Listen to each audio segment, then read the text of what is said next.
Bisag asa ug unsang paindigay sa kaanyag, mangibabaw gayud ang Bisdak Beauty. Sama na lang sa bagong napiling Man in the Philippines World Fitness Supermodel 2022 nga si Brian Diaz. Si Brian ang mirepresentar sa probinsya sa Sugbo ug karon siya ang dadaon sa international pageant aron makigtigi sa lain-laing nasod. Gikatahong mularga siya sunod tuig buwan sa Mayo aron maangkon ang international title. Gawa sa pangandoy nga maangkon ang titulo nang hinaot usab siyang madunggan ang iyang advokasya tibuok kalibutan. Busa karong buntaga ato siyang ibida og sayran ta usab ang iyang mga pagpangandam dinhilang sa GMA Regional TV Live. Kapuso, ilailahon nato karong buntaga mo representar sa nasod sa World Fitness Supermodel sunod tuig. Sugbo ang iyang girepresentar sab mga kapuso kay may kaliwat ka sugboanon Brian Diaz mayong buntag ug maupay na aga. Brian, welcome sa GMA Regional TV Live. Paki-greet sa atong mga kapuso karong buntaga. Hello po, mayong buntag ug maupay nga aga. I am Brian Diaz, your Man of the Philippines Cebu Province, now your Man of the Philippines World Fitness Supermodel 2022. Thank you so much for joining us, Brian. O congratulations sa imong pagdaog Man of the Philippines karon World Fitness Supermodel. Sa may feeling nimo nga nakabot nimo ning recognition kini nga milestone? Super sarap po sa feeling. I actually wasn't expecting to be able to win the title because all my competitors, they're all so good. They're all so very good looking. Ano sa may mga realizations nimo sa contest, Bri? Actually, winning the pageant, I realized after the pageant mismo, dagan kayo mga interviews, mga shoots.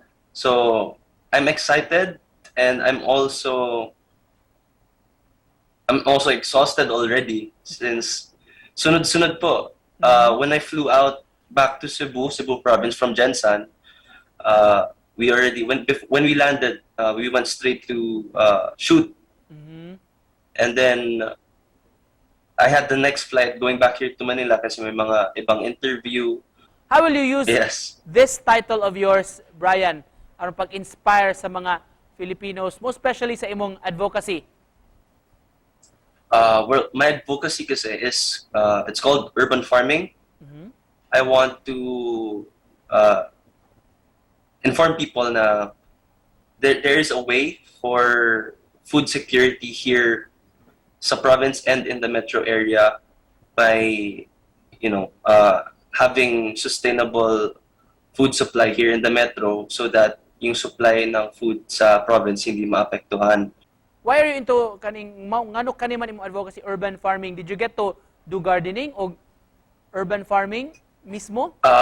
Yeah, actually, during the pandemic, since of course walang magawa, mga plantito, plantita, started growing mga dun sa bahay. Mm-hmm. We have mga sili, eggplant, tomatoes. Brian, si detalye ni imong apilan na competition kanus-a man ni mahitabo, kanus-a man ka molarga og unsa man ni kinsa man imong makigtigi or imong maka-compete nga mga kandidato gikan sa lain-laing nasod. So the World Fitness Supermodel will be held in Thailand, May 2023, next year. They'll be having candidates all over the world since there is no age limit, there's no height restriction. As long as we're confident in our body and we're confident with ourselves, we're allowed to join. So may mga preparations na nga imong gihimo, Brian, para ani? Okay, so as of now, we're setting up mga personal trainers. I'm gonna need to get to the gym every day na siguro, because I accept the fact that my body right now is not ready for the competition, but I am excited to see my transformation before this pageant.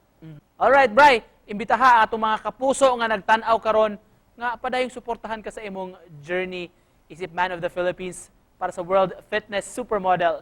Hello po, thank you po for your support. I hope that you'll be able to get to know me more online through my social media accounts. It's at John Brian Diaz on my Instagram and at jbriandiaz_ on my TikTok.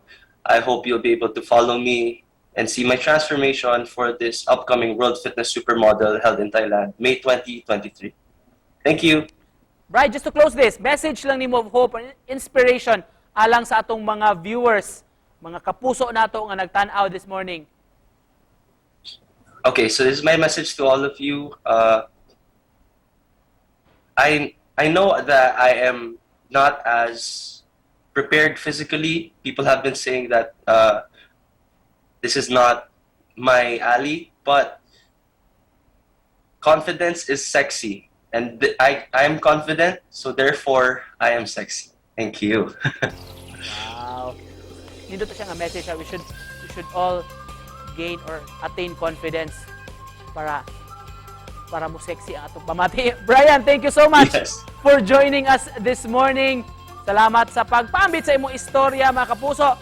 Mo representaran nato sa international competition sunod tuig, Brian Diaz. Salamat, Brian. Thank you po.